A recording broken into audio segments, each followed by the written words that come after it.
Shalom, paz a tu vida. Mi nombre es Edo de Comunidad Fiel del canal de YouTube Quejilá Fiel. Te saludamos y te bendecimos en esta nueva semana y te queremos alcanzar con una nueva enseñanza de la Torá, de la ley del Eterno, la ley de Moisés, así conocida. Dentro del Pentateuco estudiamos hoy una porción en el libro de Números. La que sigue en esta semana se llama Jucat. Ocupa los capítulos 19 al 21 completos y el primer versículo del capítulo 22. Antes de hacer el estudio y convertir la palabra en energía para esta semana, te pedimos que si esta educación, si esta enseñanza llega a tu corazón a punto, a tiempo y te dé bendición, no dejes de dar like, suscríbete y compartí esta enseñanza para todas aquellas vidas que vos creas que puedan ser necesitadas de esta dirección, porque esta energía de esta semana tiene que ver con la purificación. Sin más, comenzamos para allá Jucat.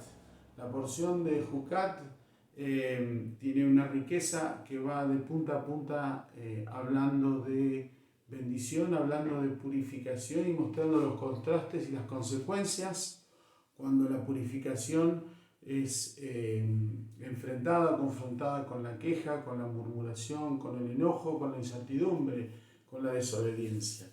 El capítulo 19 trata efectivamente de Jucat, de la vaca roja, de conseguir una vaca roja para hacer un sacrificio de purificación, la cual es quemada fuera de los límites del tabernáculo, es convertida en ceniza, es mezclada con madera de cedro, es mezclada con agua, y esa preparación nueva, esa agua que tiene estos contenidos, servirá para purificar a aquel que haya tenido contacto con muerto, que haya tenido un estado de impureza. Y esa persona que lleva adelante ese sacrificio, el que va a purificar a otro, al final del día termina él impuro por haber hecho la purificación, y deberá también lavarse completamente, hacer una tevilá, sumergirse en una mikve, en un lugar de aguas corrientes, para quedar puro al término del día. Esto ocupa todo el capítulo 19. El capítulo 20 inicia con la llegada al año número 40 de la tierra, del peregrinar por la tierra en el desierto, por peregrinar en Sinaí. Vamos a pararlos temporalmente en el año 40, cuando en el primer día del mes del año, en el primer día de Nisan, ocurre algo trágico. Es la muerte de Miriam, la primera de 3 hermanos. Moisés y Aarón eran sus hermanos, y Miriam fallece. Miriam tenía con ella la bendición de aportar el agua. Donde ella iba, había agua. Donde ella llegaba, se cavaba y agua brotaba, porque esa era la bendición que acompañaba a Miriam. Al fallecer ella, ocurre una manifestación del pueblo por quejarse de la falta de agua, y al quejarse por la falta de agua, el pueblo empieza a generar un tumulto. Dios habla a Moisés y a Aarón y le dice: háblale a la piedra, y de la piedra brotará agua, y beberán ellos y sus animales. Aarón y Moisés convocaron al pueblo, pero Moisés tomó la vara que tenía en su poder, y en vez de hablar golpeó la roca. La golpeó 2 veces, la segunda vez salió agua, bebieron, se saciaron, pero esto llevó a la ira del Eterno a decirle que él no había glorificado a Dios, él se había autoglorificado a sí mismo, porque no fue obediente, y por lo cual perdía el derecho a entrar a la tierra prometida. Tiempo después, 60 días después, el primer día del mes de Ab, van a llegar al monte Or, y ahí es donde Dios le comunica a Moisés que Aarón tiene que fallecer. Él no va a entrar a la tierra prometida. Él tenía esa pena, y es una pena capital que le va a costar la vida en el monte de Or. Subidos allí, Moisés es instruido de parte de Dios para que le saque las ropas a Aarón y se las coloque a Eleazar, su hijo, su descendiente y su heredero, y desde el monte Hor todo el pueblo pudo apreciar este evento. A Aarón lo lloraron durante 30 días y de la montaña subieron 3, descendieron 2, el nuevo sacerdote supremo ahora era Eleazar y Moisés siguieron adelante. Esto está ocurriendo en el capítulo 20, el capítulo 21 tiene una connotación, van avanzando en la travesía por el desierto, se van a encontrar con distintos pueblos y aquí hay algo llamativo donde Moisés pide autorización para pasar por esos pueblos sin tocar nada y todo lo que vayan a necesitar están dispuestos a pagarlo. Los pueblos que habitan la tierra de Canaán van a entrar por el sur, no van a ser amigables, no van a ser favorables a estos pedidos, por el contrario, van a provocar y van a promover la guerra, la autodefensa, porque sabían que Israel tenía un favor especial con el Eterno y ninguno quería tener nada que ver con ello. Finalmente el pueblo vuelve a murmurar, se vuelve a quejar y Dios en su ira envía serpientes venenosas, las cuales mordían a las personas y éstas fallecían. Una multitud de israelitas falleció en este evento. Moisés ora a Dios después que el pueblo reconoce y pide perdón, y aquí es donde ocurre algo maravilloso. Dios le dice a Moisés: hazte una serpiente de cobre y levántala para que aquel que mire sea sanado, sea restaurado, no pierda la vida. El final de esta porción es el combate con el rey de Og. Con Og es uno de los últimos territorios y donde Moisés también hay un mensaje especial. Dios le dice: no temas, yo te lo entregaré. Sobre eso también compartiremos muy poquito, pero es el mensaje final. Estamos en la travesía de los últimos 40 días y sin más vamos a estar leyendo lo que manda la Torá. Vamos a estudiar un poquito. El capítulo 19 inicia con esta palabra, no inicia directamente con la palabra Jucat, pero la palabra Jucat significa estatutos, y estos son palabras que no tienen explicación, que no tienen lógica. Dice así: Hashem le habló a Moshe y a Aarón diciendo, el siguiente es el estatuto, es el decreto de la Torá que ordenó Hashem. Dile a los israelitas que traigan una vaca totalmente colorada, que no tenga defecto alguno y nunca haya llevado el yugo. El estatuto, lo mandado, lo decretado, en la palabra Jucat, estatuto, dice que un mandamiento o un decreto Juk es algo que aparentemente no tiene lógica. ¿Dónde conseguir en el desierto una vaca colorada? Esa era la cuestión y pareciera ser que al comenzar a leer esto, el foco de atención, el cuestionamiento, la intriga, la interrogante es una vaca colorada, que no tuviera defecto, que fuera perfecta y tenía que ser sacrificada. El mandamiento Juk tiene una connotación, no entra en el razonamiento. Hay 3 tipos de instrucciones en la Torá. Todo lo que Dios ha ordenado está dividido en 3 partes. Los mandamientos Juk son los que no entran en la lógica racional. Los Edot son los mandamientos rituales de las fiestas, son aquellos que tienen carácter comunitario, que afectan a toda la comunidad en su cumplimiento, y después están las ordenanzas y las leyes, los mandamientos y los pronunciamientos que tienen carácter, las misbot, que son carácter social. Esos son los 3 grupos. 2 son racionales, son entendibles y tienen su explicación, pero los mandamientos Juk, los decretos Juk, tienen que ver con algo que escapa a la lógica y que solo depende de la obediencia. Es cuando nosotros probamos la obediencia al Eterno, haciéndolo más allá de que no entendamos nada.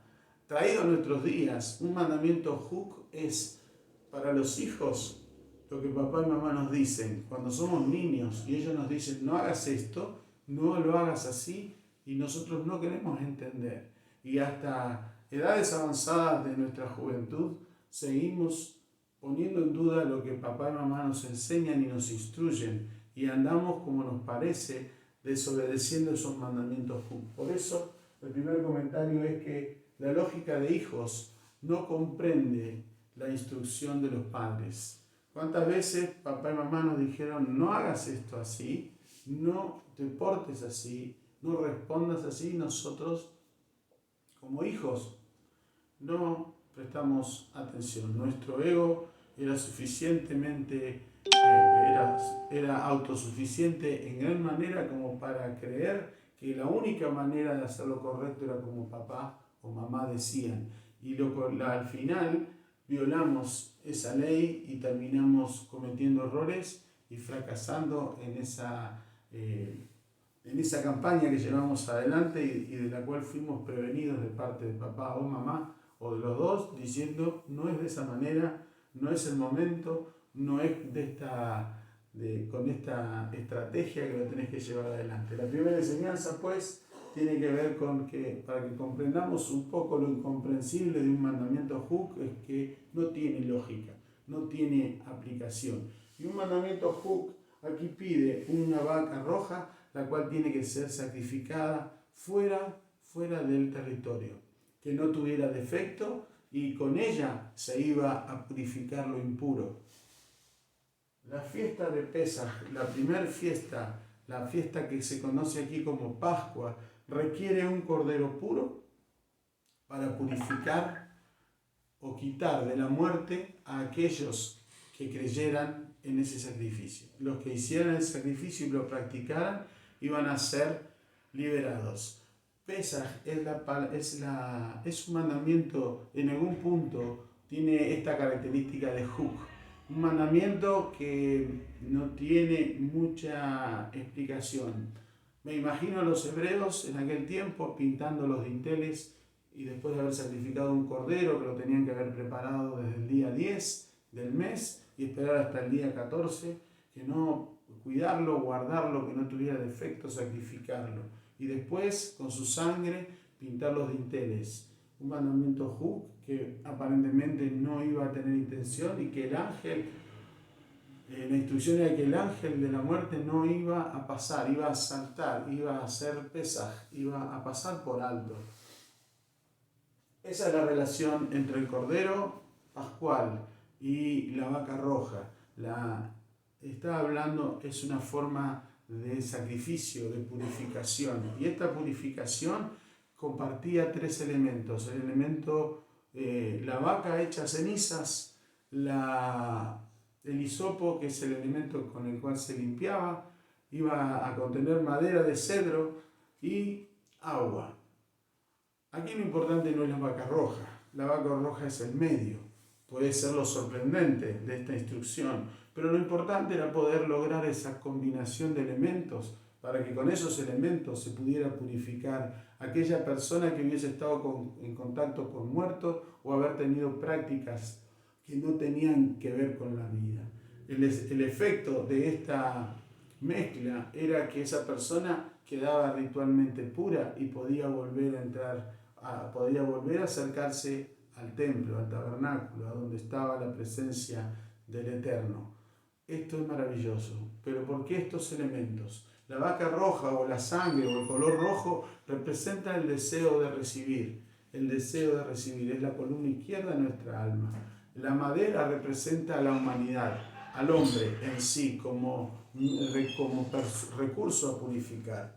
Y el agua es la columna derecha, es la bondad, es el gesed del Eterno, es el carácter, el corazón del Eterno por darnos una oportunidad. Cuando mezclamos eso, lo que logramos es purificación. Aquí lo que estamos anulando es el ego, el constante deseo de recibir. Y vamos a observar que todas las rebeliones que se producen en estos capítulos tienen que ver con el ego exaltado, con el deseo de recibir, con el cuestionar todo lo que Dios había entregado, mostrado y dado al pueblo en elementos materiales y en promesas. Entonces, lo que tenemos aquí por delante es cuidarnos es aprovechar una energía de purificación a partir de la instrucción. Lo que vemos después es cómo el que purificaba, que era una persona que no era el sacerdote principal, el que hacía la purificación, que tenía que ser una persona pura, preparaba todo el ritual, hacía el sacrificio y producía, con el hisopo limpiaba a la persona impura. Pero al final de la tarea, aquella persona que había purificado quedaba impura. ¿Qué mensaje nos da esto? Este trabajo de la vaca roja es el mismo trabajo que hizo Yeshua cuando fue al madero. Él era puro, él se combinó con todas las impurezas de la humanidad, de la madera de cedro, se impurificó, y él, que era agua, que era la palabra viva, él era el verbo, era la acción, se llenó de impureza al terminar su obra. La Escritura, los escritos apostólicos de parte del apóstol Pablo dicen en la segunda carta de Corintios, capítulo 5, verso 21, al que no conoció pecado, ese es el puro, por nosotros fue hecho pecado. La vaca roja no tenía pecado, era pura y sin defecto, pero por nosotros se hizo pecado, para que nosotros fuésemos puros, o sea, justicia de Dios a través de él, a través de esa, entre comillas, vaca roja llamada Yeshua. Él mostró cómo la Torá purificaba. En ese sacrificio, él restauró la comunión entre el esposo y la esposa. Él produjo el nuevo ritual, la nueva oportunidad de volver a contraer matrimonio. El esposo moría, el esposo hacía el ritual de la vaca roja, él se impurificaba por nosotros y nosotros quedábamos puros y sin mancha delante del Eterno. Es maravilloso lo que Yeshua estuvo transmitiendo mientras él caminaba por aquí. Capítulo 20 habla de la muerte de Miriam. Es la primera de las tres personas que va a morir, de los tres hermanos que va a morir. En definitiva, ninguno de los tres pudo ingresar.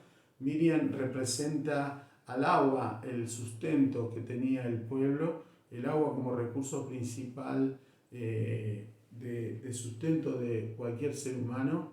Sin agua una persona no puede existir, se termina deshidratando y muriendo, y ella muere. Y a raíz de eso comienzan las murmuraciones. Y el Eterno le dice en el capítulo 20 a Moisés que haga algo.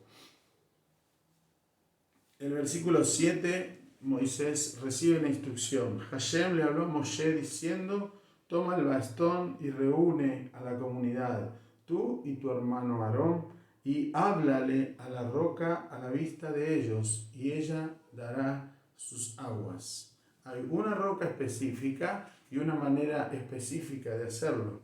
¿Sí? De ese modo sacarás agua de la roca para ellos y les darás de tomar a la comunidad y a sus ganados. Moshe, y acá viene la práctica, Moshe tomó el bastón ante Hashem, tal como se lo ordenara. Moshe y Aarón congregaron a la comunidad ante la roca, y Moshe les dijo: escuchen, rebeldes, ¿acaso de esta roca quieren que saquemos agua para ustedes? Moshe levantó su mano y golpeó 2 veces con su bastón la roca, y emergió agua abundantemente. Así tomaron la comunidad y sus ganados. Sin embargo, Hashem le dijo a Moshe y Aarón: por no haber confiado en mí para santificarme en presencia de los israelitas, no serán ustedes quienes hagan ingresar a esta comunidad a la tierra que yo les he entregado. Estas son las aguas de Meribá, donde los israelitas disputaron contra Hashem, y él fue santificado por medio de ellos. Quiero que prestemos atención a esto, y esta es la enseñanza. Moshe recibe la instrucción de cómo sacar agua. Tiene que presentarse con su bastón y con su palabra. Hablarle a la roca y producir agua. El bastón y la palabra. Moisés, ¿qué hizo? Habló a la comunidad para mostrarles que eran unos rebeldes y para asignarse el milagro del agua. Él dice, ¿creen que nosotros no podemos sacar agua? Él estaba involucrando a su hermano y con su palabra dijo, nosotros vamos a sacar agua de esta roca, y golpeó con el bastón 2 veces la roca hasta que salió agua. ¿Por qué el Eterno le pide que lleve el bastón si la orden es que le hable a la roca? ¿Y por qué Moisés habla a los israelitas a quienes no tenía que hablarles? Le tenía que hablar a la roca, y en vez de hablar a la roca le pega con el bastón.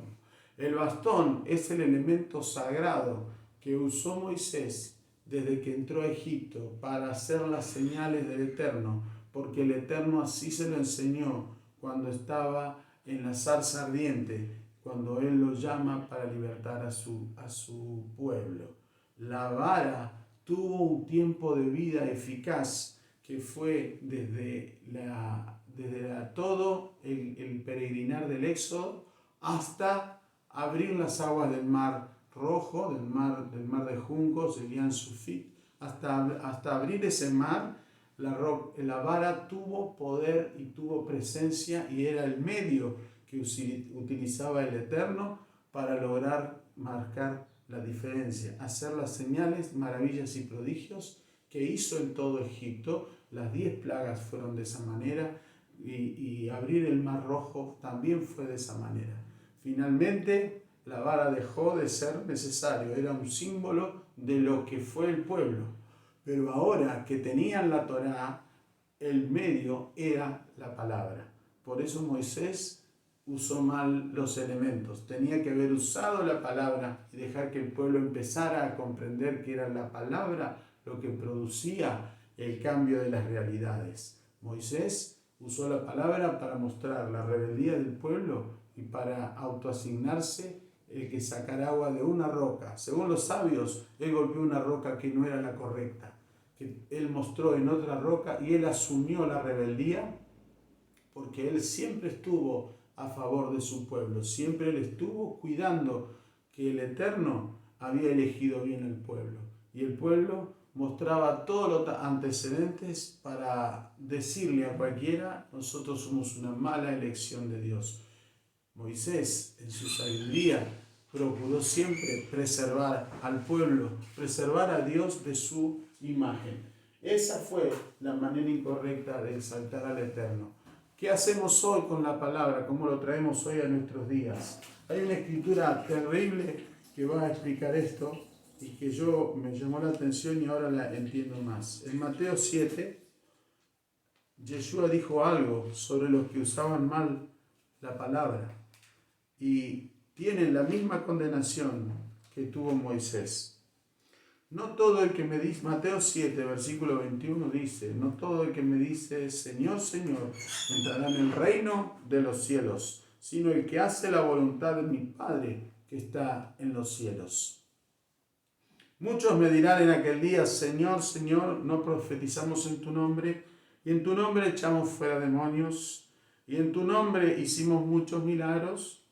Y entonces yo les declararé, nunca os conocí, apartaos de mí, hacedores de maldad. El cuadro que la Torá muestra a través de los hechos de Moisés, comparados con cuál era la voluntad del Padre, hacen ver que Moisés entró en desobediencia, usó mal la palabra, usó mal los elementos, no fue obediente. ¿Produjo el milagro? Sí. Hoy en día se producen muchos milagros y señales en el nombre de Dios, pero no todos hacen que eso sea un hecho y un evento de amor. Finalmente, lo que voy a compartir es esta parte donde el pueblo vuelve a rebelarse y vuelve a mostrar su disconformidad con la directiva de Dios y Moisés. Recordemos que toda esta generación no tenía que entrar a la tierra prometida, y recordemos que nos pusimos temporalmente en el año 40 de ese exilio, de ese peregrinar en el desierto. ¿Sí? Toda la generación, 600.000 hombres, tenían que morir en el desierto. Y aquí van a morir muchas personas, producto de esa habladuría, de esa disconformidad con la manera en que Dios conducía al pueblo por el desierto y por supuesto disconformes con Aarón, con Moisés. A partir de allí, bueno, Aarón ya no estaba más, producto de esa muerte de Aarón viene también la disconformidad. Aarón es llevado al monte, quiero contar esto simplemente, y el Eterno le dice a Moisés que traspase las ropas que tenían Aarón puestas al sacerdote Eleazar. Y el milagro es que fue desnudado Aarón primero y después vestido Eleazar, sino que fue prenda por prenda. Y como la forma de vestirse que está indicada en el libro de Éxodo, cuando se armó el tabernáculo, es de adentro hacia afuera, milagrosamente Moisés podía sacar la ropa interior del sacerdote Aarón e ir vistiéndolo a Eleazar. No fue que le quitó toda la ropa y empezamos de nuevo, sino que Aarón se iba desvistiendo de adentro hacia afuera, o sea, le sacaba la ropa interior primero sin sacarle la exterior. Y ese es el milagro que ocurrió en el monte Or. Fue desvestido y a la vez vistiéndose el nuevo sacerdocio. El nuevo sacerdote, así empezaba el nuevo sacerdocio, eso es maravilloso. A raíz de esa muerte y de las cosas que venían por delante, el no encontrar sosiego a ese pueblo rebelde, es que surge la serpiente. La ira del Eterno manda Nahash, serpientes, esa es la palabra en hebreo. Y cuando el pueblo se arrepiente, pide perdón. Y aquí rescatamos que una manera sana de purificarse rápidamente, que no depende de una vaca roja, es que nosotros sacrifiquemos ese ego que no permite perdonar. Es el tiempo de perdonar, es el tiempo de restaurar. La energía de esta porción tiene que ver con esa riqueza para poder perdonar, riqueza en encontrar uno su nivel máximo de humildad y poder someterse al juicio que es el que va a ejecutar el Eterno, y no contra uno porque uno pide perdón. Ellos pidieron perdón no a Dios, sino fueron a Moisés. Ellos no tienen ese temor, como lo tiene mucha gente de afuera, que sabe que hizo mal, sabe que procedió mal, pero cree que no puede más orar a Dios. Este es el tiempo para poder restaurar. El Eterno manda serpientes venenosas que muerden y matan a las personas. Allí muere una gran cantidad de personas. Pero después la instrucción de Dios a Moisés es: hazte una serpiente de cobre. El cobre es color rojo, igual que la vaca roja. ¿Para qué sirve? Para purificar. Y dice que la tenían que levantar en un asta y clavarla en un asta en lo alto, para que quien mire no muera de la mordedura.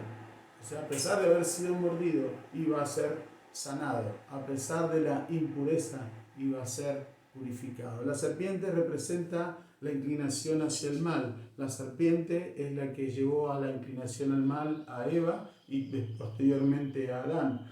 Y esa misma serpiente ahora es levantada para que mirándola se sanen. ¿Qué significa esto?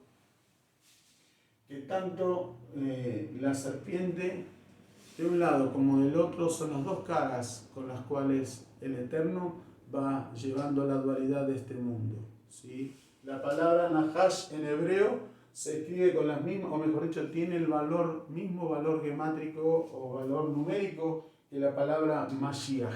Esa posición de serpiente levantada tiene que ver con Mashiach, tiene que ver con redención, con conocimiento. Y lo que está enseñando esto es que no podemos seguir mirando hacia abajo, hacia la realidad, porque las serpientes venían por abajo, al ras del piso, y la gente miraba a la serpiente y las serpientes les mordían. El tema es poder mirar hacia arriba, levantar los ojos, alzar los ojos al Creador y no a lo creado, mantener la vista en la promesa de aquel que tiene todo perfecto y no poner los ojos en aquello que se deteriora y cambia constantemente, que es nuestra realidad como una ilusión pasajera. ¿Por qué te digo que es el Mashiach? Porque esta serpiente está relacionada con esto.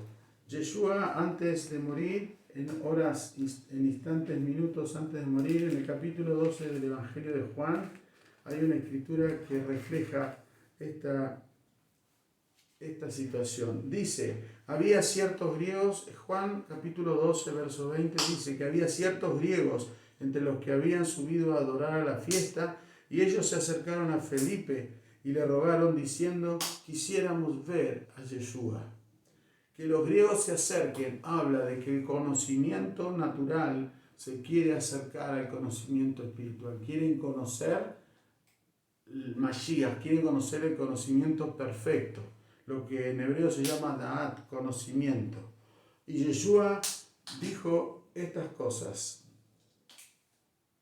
Ahora es el juicio de este mundo, versículo 31. Ahora, delante de los griegos dice esto, ahora el príncipe de este mundo será echado fuera. ¿Cuál es el príncipe de este mundo? La serpiente que produce muerte, la que anda al ras del piso. Esa es la que está echando fuera. Y el 32 dice, si fuere levantado de la tierra, a todos atraeré a mí mismo. ¿Qué es lo que producía la serpiente de cobre en tiempos de Moisés? Que todos fueran la serpiente porque estaba levantada. Yeshua dice, si yo fuere levantado, yo atraeré todos a mí mismo. ¿Quién es Yeshua? Es la manifestación de la Torá, es la manifestación del conocimiento. Esto es lo que tiene la porción. Es una purificación. ¿De qué? Del conocimiento natural llevado a un conocimiento sobrenatural, a un conocimiento espiritual superior. Eso es la energía. La purificación de esta semana no tiene que ver con la locura de decir ¿dónde consigo una vaca roja? La respuesta está en el corazón, en la llave llamada perdón y en poner los ojos en el conocimiento, en la vaca roja que representó Yeshua, que es la manifestación de la Torá aquí en la tierra, como mensajero para nosotros, los que estamos de este lado de Occidente, llamados las ovejas perdidas de la casa de Israel. Que esto te sea de edificación, que te lleve a salir de las impurezas que a diario pueden rodearte y pueden estar en tu vida y nos podamos consagrar a un nivel de conocimiento superior. Desde Río Cuarto, Comunidad Fiel, te saludamos y te bendecimos. Muy buena semana.